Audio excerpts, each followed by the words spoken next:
Hello students, in this video lecture we will deduce the Coulomb's law from Gauss theorem by using Gauss theorem. हम लोग individually इन दोनों laws को पढ़ा हुआ है.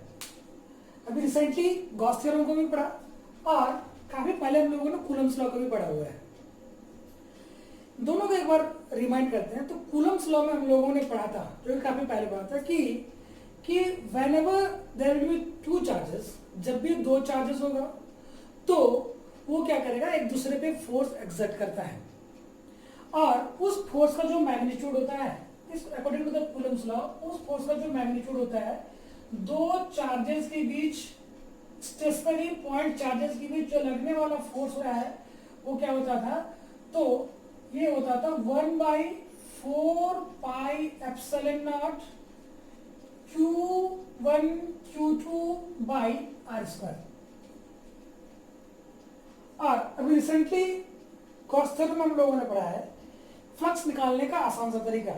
किसी भी क्लोज सरफेस से रिलेटेड फ्लक्स को निकालने का आसान सा तरीका क्या पढ़ा था हम लोगों ने, कि simply phi E equals to Q by epsilon naught. That means कि वो जो क्लोज सरफेस है वो टोटल कितने चार्ज को इनक्लोज किए हुए है, is multiplied by 1/epsilon naught. तो अभी हम लोगों को क्या करना है कि भाई इस गॉस लॉ को, इस गॉस थ्योरम को यूज करके क्या करना है, इस कूलम्स लॉ को डिराइव करना है, इस कूलम्स लॉ को डिड्यूस करना है.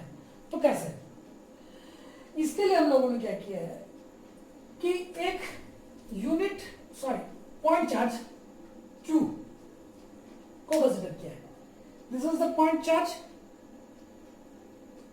पॉजिटिव चार्ज प्लस Q, और ये एक स्फेरिकल गॉसियन सरफेस है S, which encloses this point charge, positive point charge plus Q को ये क्या कर रहा है, इनक्लोज कर रहा है. तो ऑब्वियसली इस पॉइंट चार्ज प्लस Q के लिए ये स्फेरिकल गॉसियन सरफेस हो गया. ये स्फीयर जो इसका क्या हो गया, गॉसियन सरफेस है, क्योंकि इसको क्या कर रहा है, इनक्लोज कर रहा है. और हम लोगों ने यहाँ पे क्या किया है, एक स्मॉल एरिया एलिमेंट ds को कंसिडर किया है, जो कि क्या है, small surface element, small area element, जो कि क्या है, इसी स्फेरिकल गॉसियन सरफेस का एक पार्ट है.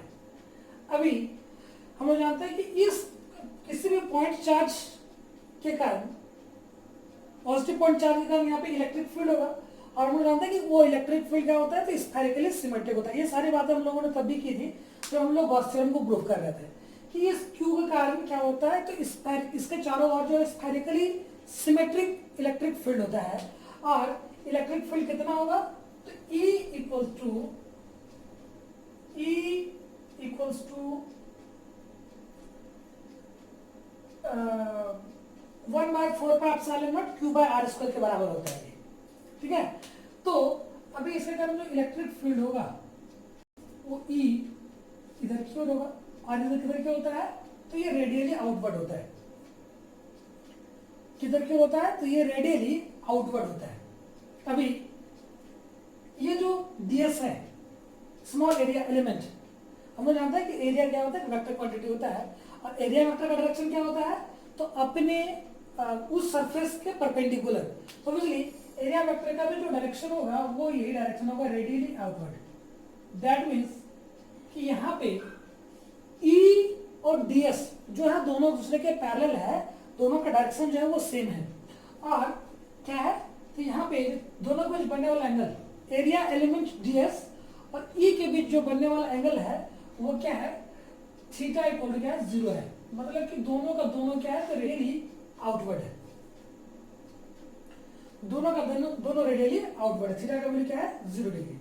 अभी हम लोग क्या करेंगे, इस स्मॉल एरिया ds से रिलेटेड फ्लक्स को कैलकुलेट करेंगे.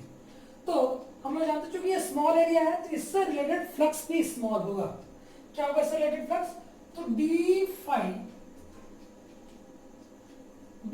E small flux related with small surface area, code क्या होता है, तो E डॉट एरिया क्या है, ds, इसको हम लोग लिखेंगे क्या, तो E ds cos थीटा और थीटा का वैल्यू यहाँ पे कितना है 0 डिग्री, तो cos 0 डिग्री। हम लोग जानते हैं कि इस cos 0 का वैल्यू कितना होता है 1 होता है, इसलिए इसको हम लोग क्या लिखेंगे EDS।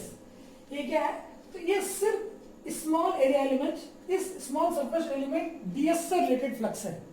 यदि हम लोग पूरे सरफेस, पूरे स्फेरिकल गॉसियन सरफेस से रिलेटेड फ्लक्स को कैलकुलेट करना चाहें तो हम लोगों को क्या करना पड़ेगा, इस d phi e को इंटीग्रेट करना पड़ेगा। कैसे, कहां तक इंटीग्रेट करेंगे, तो पूरा सरफेस का इंटीग्रल निकालेंगे। क्या करेंगे, पूरे सरफेस का इंटीग्रेशन निकालेंगे, जो टोटल फ्लक्स होगा, टोटल फ्लक्स जो होगा phi equal to summation of d phi e का क्या, सरफेस इंटीग्रल। अभी इस डी पुट करेंगे, क्या मिलेगा, सरफेस इंटीग्रल ऑफ ई,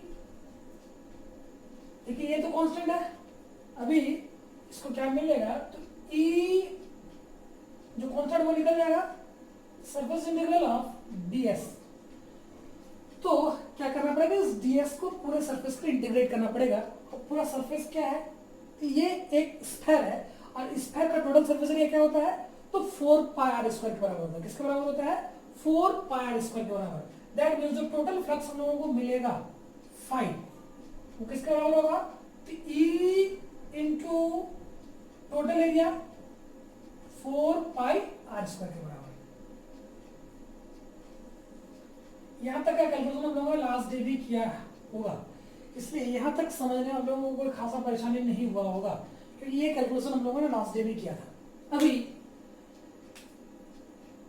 हम लोग क्या करेंगे, फिर आप गॉस थ्योरम को लगाएंगे, ठीक है, ये तो नॉर्मल सा कैलकुलेशन है। अभी हम लोग क्या करेंगे, जब गॉस लॉ को यूज करेंगे तो फाई का क्या वैल्यू आएगा, from Gauss law, from Gauss law या गॉस थ्योरम, गॉसेस थ्योरम से हम लोगों को पता है कि ये जो फाई ई होता है वो किसके बराबर होगा, किसी भी क्लोज सरफेस रिलेटेड फाई किसके बराबर होता है, कि कितने चार्ज को इंक्लोज किए हुए है, और पाई एप्सिलॉन नॉट। देखिए ये भी क्या हो जाएगा, क्यू बाई एप्सिलॉन नॉट। लेकिन फाई ए का यहाँ पर दूसरा वैल्यू मिला हुआ है ई इंटू 4 पाई स्क्वायर, यहाँ पर दूसरा वैल्यू मिला फाई ए इक्वल क्या बना, क्यू बाई एप्सिलॉन नॉट। लेकिन ये है तो दोनों इसी सरफेस, इसी Gaussian surface, spherical Gaussian surface से रिलेटेड फ्लक्स, तो इसलिए ये दोनों वैल्यू क्या होगा, सेम होगा, क्योंकि एलएचएस सेम है तो उसका आरएचएस भी क्या होगा, सेम होगा। हम लोग इन दोनों को क्या करेंगे, इक्वेट करेंगे, और इक्वेट करने पे E इक्वल टू क्या, E into 4 pi r square equal to q by epsilon naught. Obviously इस E को यदि हम लोग सेपरेट करें तो ये क्या हो जाएगा, 4 पाई आर स्क्वायर क्या हो जाएगा, इधर चला जाएगा, और इसको हम लोग ऐसे भी लिख सकते हैं 1 बाई 4 पाई एप्सिलॉन नॉट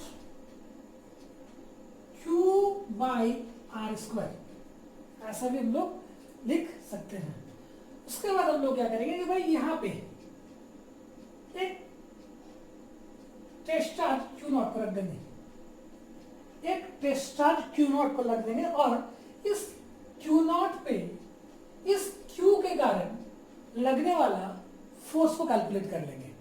तो हम लोग जानते हैं कि एफ इक्वल किसके बराबर होता है, तो एफ जो होता है किसके बराबर, इलेक्ट्रिक फील्ड में रखे हुए किसी भी दूसरे चार्ज पे लगने वाला जो फोर्स है किसके बराबर होगा, तो charge times the intensity of electric field, Q E के बराबर होता है ये।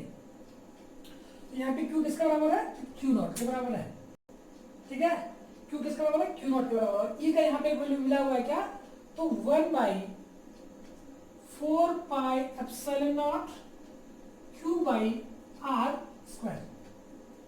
यदि इसको हम लोग ढंग से सजा के लिखें तो f का क्या वैल्यू मिलेगा, f equal to 1 by 4 pi epsilon naught q naught by r square. I think this is the Coulomb's law. ये कूलम्स लॉ है जिसको हम लोगों ने कैसे डिड्यूस किया, कैसे डिराइव किया, So by using Gauss theorem. Thank you.